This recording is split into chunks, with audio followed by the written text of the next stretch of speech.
Same day, the people of Tumana and Kantora districts rallied their support for President Barrow for his infrastructural development projects in the URR. As part of activities marking this year's International Coastal Cleanup Day, Clean Out Gambia today embarked on a beach cleansing exercise along the Banjul Beach coastline. A project aimed at tackling hate speech in the Gambia is being implemented by the Gambia Press Union in partnership with the University of the Gambia Students' Union. And in sports news, Fortune FC midfielder Ibrahima Sohna says their CAF Champions League preliminary second leg tie against Algerian side ES Satif will be approached as if they had drawn their first leg, which they actually won. Stay tuned as we bring you more on these and other stories.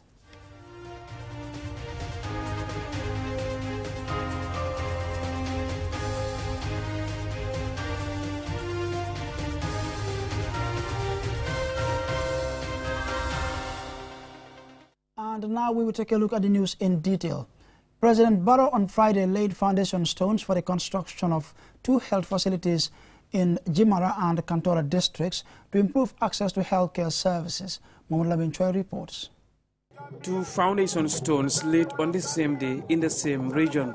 In the home village of the president, Mankamankunda, the natives are out in their numbers for the historic event, laying the foundation stone for the construction of a health center at the Jimara district in the Upper River region. The president delivers a statement saying the construction of health facilities is one of the 5 top priorities of his government. This is part of our reforms as far as the health sector is concerned. So this hospital will complement anything that we have been doing in the health sector. So it's a big achievement for myself, it's a big achievement for my government, it's a big achievement for the Gambia. It is not the president that developed a country, it's the people. So this is for the people. Construction work has started in earnest to meet a 6-month timeline for the finishing of the construction of the health centers, which the contractor, Gamworks, has assured the president. On a transformation agenda for the health sector, President Barrow's government is constructing 6 health centers, including in Jali, Njau, Kisimajau, Sare Julde, Salekenye, and Mankamakunda, plus 18 health posts, 5 of which are completed. But we want the facilities to be very close to the people, that is the grassroots. We want the people to access health. That's why with this we said no. We should also have ambulances that can make sure they help the people to access health. And we have also bought 80 ambulances. We have started distribution in all the constituencies in the Gambia. From Koina to Kato, we will distribute 80 ambulances. On Friday, the president also presided over another foundation stone laying for the construction of another health facility in Sarajulde in Tumana district. This is the first time the people in this district will benefit from such a necessity, which the president said is historic. He calls the initiative a fulfillment of a social contract for the taxpayers. As I said this morning, if people vote for you, it's a social contract. That social contract, that's what we are trying to fulfill. That is to impact the life of the people, especially the grassroots, so that they can access health facilities easily. To boost the human resource capacity of the health sector, the Ministry of Health, with support from government, has mobilized over 200 doctors from Cuba who will be deployed across the country in all health centers, in addition to the locally trained nurses and doctors. The project designed for all the health centers consists of maternity and admission ward, outpatient block, senior and junior staff quarters, kitchen and laundry, generator room, elevated concrete water tank, solar borehole, and pedestrian pavement and perimeter.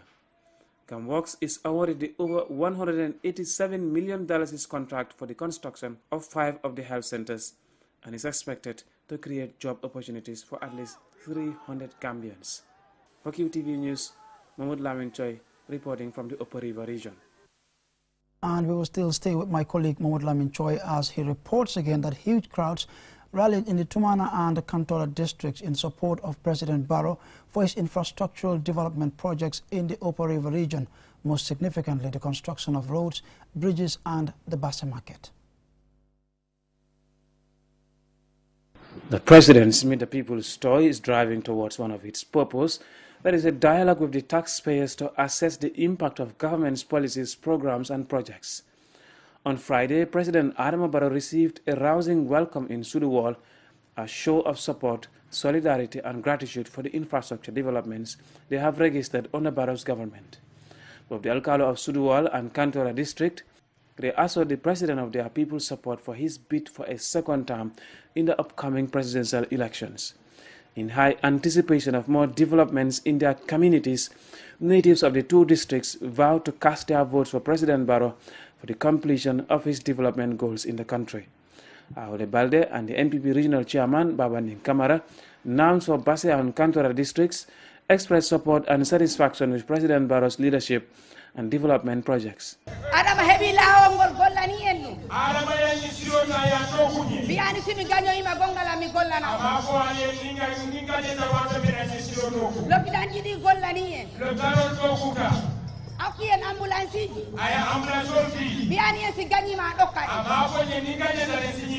The construction of a health center in Sarajulde will serve people from the Kantora district and other surrounding communities.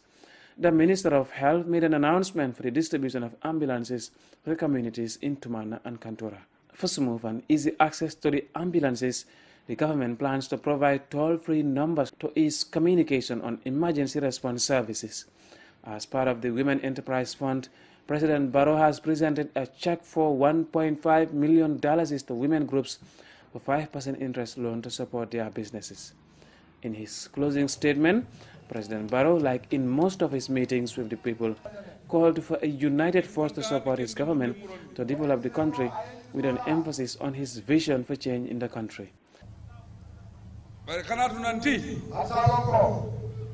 Lahidu begin kedo golnya Gambian konnaga. Lahidu begin nimba kodi golbete. Kenni golle nyoy. Aga ngada kebe ko sorondangani. Agande ko goliye. Angode hana. Ila indo kula. Soronya na president o kekinanga. Molle le president ya ci le bari. Bar angode hillandi. Ila do ku folo. Anyi me golle ke kenya ko kekinanga. The Gambian leader ends his speech with some updates for the Tumana and Kantora districts. Tumana Madina Samako. Ako Tumana Madina Samako. Ilu juri masi o kindi kunga. Ako mbenyo tura masi kilindi la wala. Kantora. Kantora. Sonkunda. Sonkunda. Kunka wa ilu juri masi kita. Ambulance nuku hagara kunkini. Ambulance on fana wuluji. Tumana ado Kantora. Tumana ni Kantora la. On Saturday, President Barrow will travel to Taibat for a joint meeting with Woolly East, Woolly West and Sandu districts to dialogue with the people about their development needs and the impact of his policies, programs and projects on the districts. Mahmoud Lamin Choi, QTV News, reporting from the Upper River region. As part of activities marking this year's International Coastal Cleanup Day, Clean Out Gambia and the partners on Saturday embarked on beach cleansing exercise along the Banjul Beach coastline. Pijalo reports. The day is traditionally held on the third Saturday in September. The theme for this year is Keep Trash in the Bin and Not in the Ozone. The clean-up exercise is part of the organization's drive to protect the environment and the marine species and the coastline. The International Coastal Clean-up Day was established in 1986 by the Ozone Conservancy, an organization that works to help protect the ozone from the challenges it faces. At the event, Maimuna Trera, the outreach coordinator of Clean Out Gambia, said the day is also meant to raise public awareness on the environmental challenges and come up with mechanisms to protect the coastal communities. This is not just for us, do it. And once the beach is clean, the beach is a place where a lot of us come to relax, a lot of us come to free our mind. So it is really like, it really needs to be clean when we are here, so we achieve what we really want to achieve whilst we are here. Some people come to the beach for dates, but you cannot go for a date in a place that is not clean, it's unkept. You can't come for, to relax your mind in a place that is unkept. So I implore them all to please come and take part in this. Suleiman Jai, the Secretary General of Development-Oriented Citizens, said there cannot be good health without a healthy environment. He called on people to desist from throwing litters into the ozone. We can all do, better by engaging also our colleagues, engaging our peers in making them realize the importance that the protection of our environment have. Mbuguma Ismail Jeng, field supervisor for Future-Proof Banjul, said keeping the marine coastline clean is an important component of environmental cleanliness. He called on people, especially youth, to clean the environment. Cleanliness is next to godliness. And we know how polluted the ozone is. So if we want to live long, and if you yourself, who is reluctant to come and be a part of the solution, well then you might not live very long. So saving the ozone is saving ourselves. International Coastal Cleanup Day has galvanized communities worldwide to collect trash that pollutes our waterways, making our coast cleaner and our ozone healthier. Clean Earth Gambia is an association that seeks to empower communities towards environmental protection and sustainability. Reporting for KTV News, I am Omar P. Jallo. And from the report by Omar P. Jallo, we'll take a short commercial break, but we will be right back.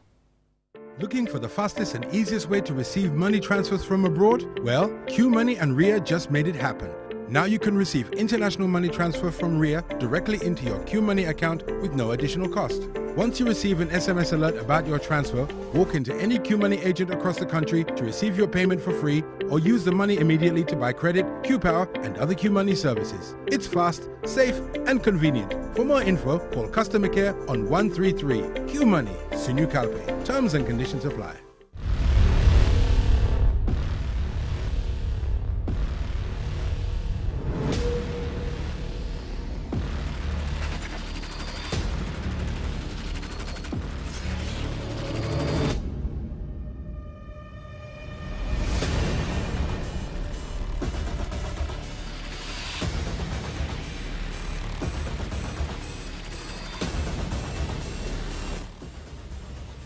Check out the all-new Tigo 8 at S-Pass Motors. Call 3522-222 or 353-2222 for more information. Cherry.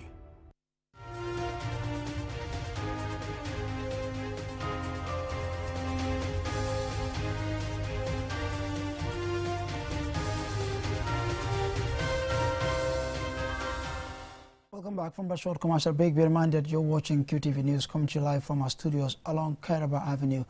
I am Ansmane Sonyasi. Now, a project aimed at tackling hate speech in the Gambia is being implemented by the Gambia Press Union in partnership with the University of the Gambia Students' Union. Babu Karsi tells us more. The project is funded by the United Nations Development Programme and seeks to enhance young men and women as stakeholders in ensuring peaceful democratic processes and advocate for the prevention of violence and hate speech.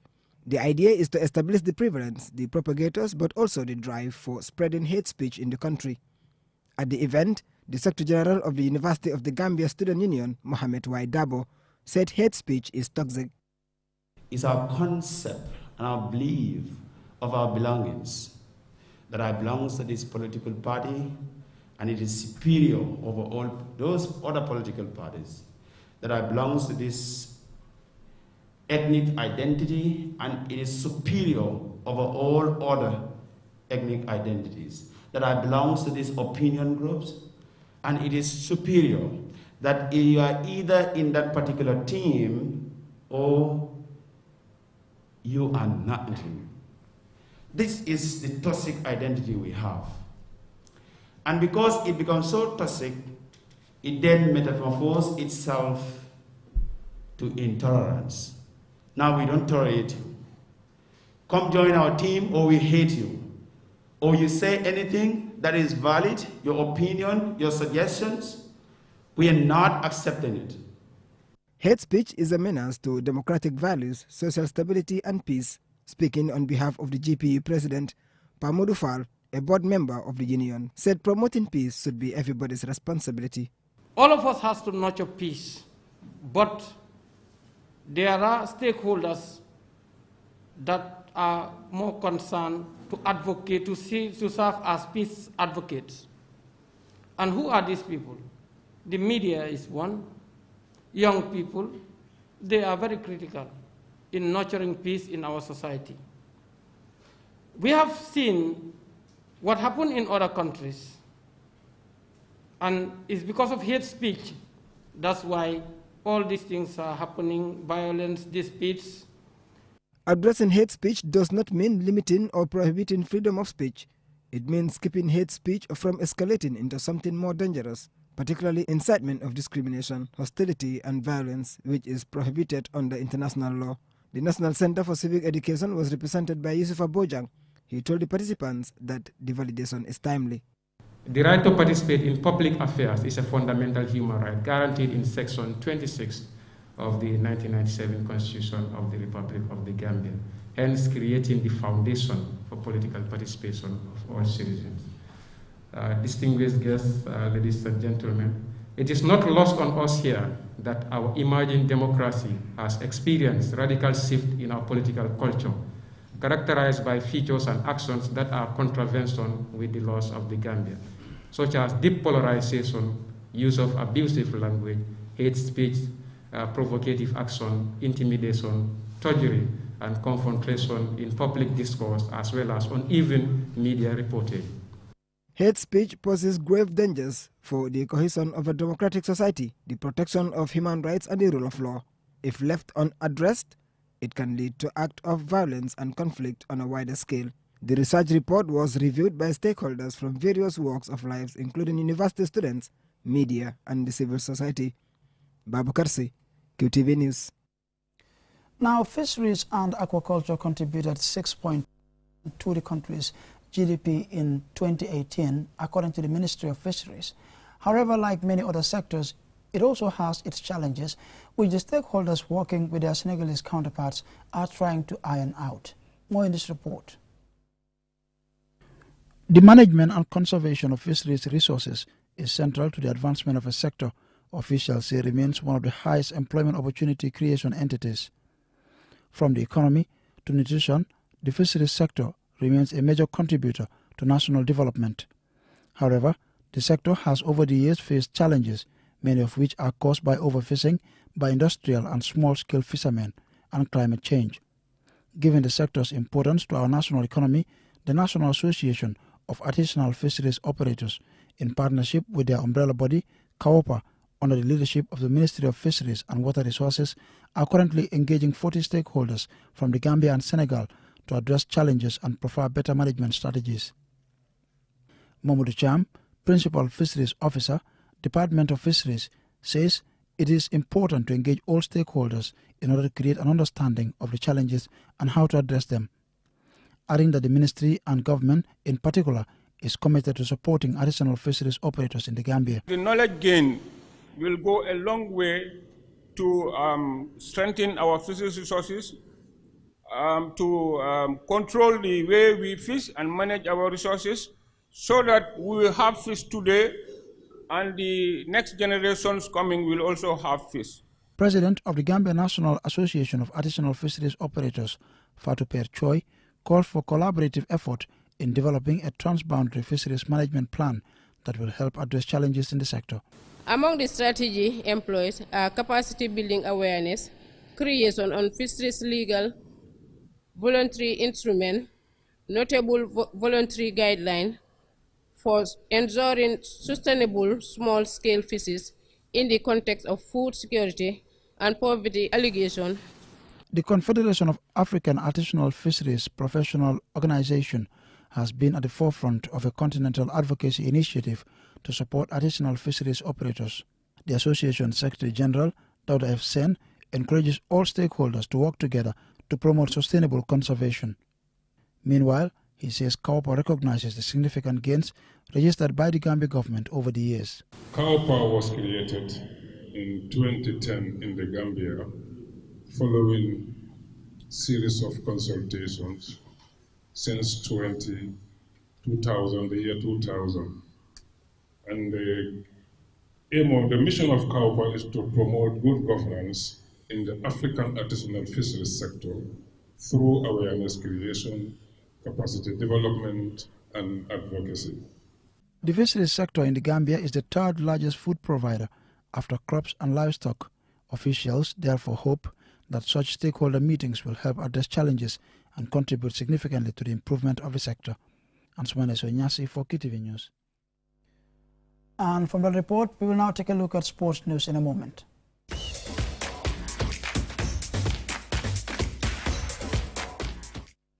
Fortune FC midfielder Ibrahim Sohna, speaking to his club's media, says their CAF Champions League preliminary second leg tie on Sunday against Algerian side ES Satif will be approached as if they had drawn their first leg, which they won 3-0.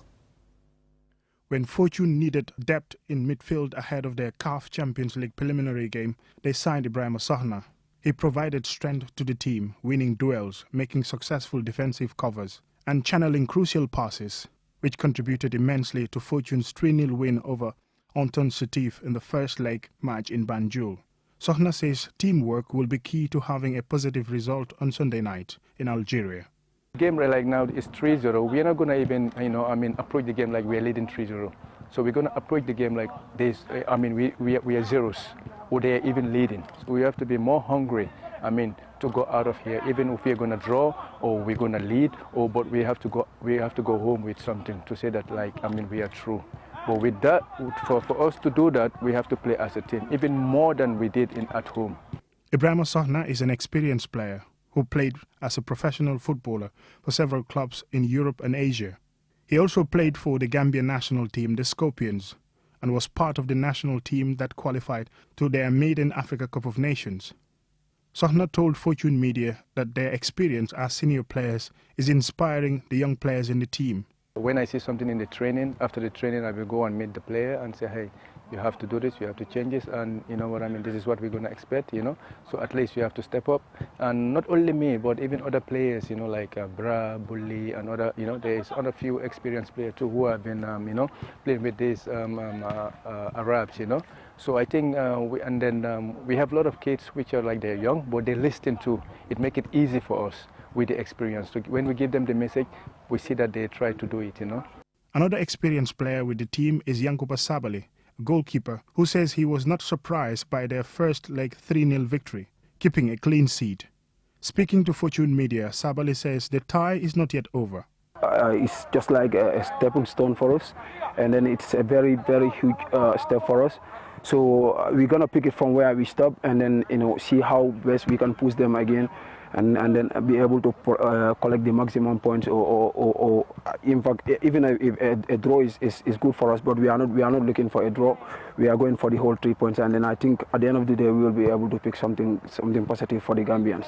Untitled Chapter will host Gambian champions Fortune at the 8 May Stadium 1945 on Sunday, 19 September at 8 p.m. local time, 9 p.m. in Gambia. Can the Gambian champions Fortune FC cause another upset with a win in Satif? That will be determined on Sunday. Mamudu Gajaga, QTV News. Well, the whole country is rooting for Fortune, so go out there and give them a good run for their money. Good luck. And I'm afraid that is all about it, but before we take a leave of you, here's a recap for main headlines. President Barrow on Friday laid foundation stones for the construction of 2 health facilities in URR.